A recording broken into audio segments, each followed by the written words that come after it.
কিছু ভারতীয়র অদূরদর্শিতায় চরম সংকটে দক্ষিণ এশিয়ার ক্রিকেট। বাংলাদেশ ও ভারতের মধ্যকার চলমান পরিস্থিতিতে মোস্তাফিজের আইপিএলে অংশগ্রহণ হতে পারত দারুণ কিছু। কলকাতা নাইট রাইডার্সের খেলা উপলক্ষে বাংলাদেশি সমর্থকদের যেমন নজর থাকতো আইপিএলে, আবার ফিজ ভালো করলে ভারতীয় ফ্যানরাও তো সেলিব্রেট করতেন। কিন্তু তার হলো কই? মোস্তাফিজকে আইপিএল থেকে ছেঁটে ফেলে বিসিসিআই, আর স্বাভাবিকভাবেই বিসিবি কর্তারাও হাত গুটিয়ে বসে থাকেনি।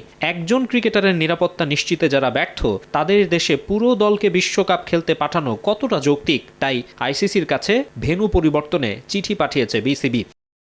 এই চিঠির পর আতে ঘা লেগেছে বিশ্বের সবচেয়ে ধনী বোর্ড কর্তাদের গায়ে।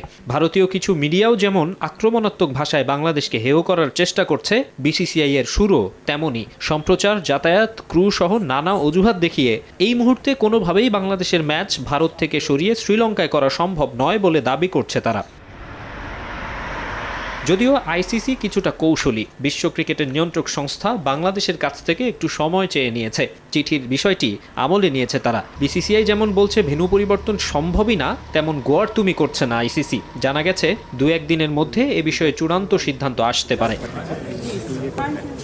যদিও বাংলাদেশি সমর্থকদের মনে কিছুটা সংশয়ের জায়গা থেকেই যাচ্ছে, কেননা আইসিসির চেয়ারম্যান জয় শাহ নিজেই ভারতীয় এবং বিসিসিআই এর সভাপতিও ছিলেন তিনি। বিশ্ব ক্রিকেটের নানা সিদ্ধান্তে তার যে স্পষ্ট প্রভাব থাকে তা তো সবারই জানা। তাই শেষ পর্যন্ত নিরপেক্ষ ভেন্যুতে বাংলাদেশের ম্যাচ রেখে সুন্দর একটা সমাধান তিনি দেবেন কিনা তা নিয়ে একটা প্রশ্নের জায়গা অনেকের মনে রয়েই যাচ্ছে।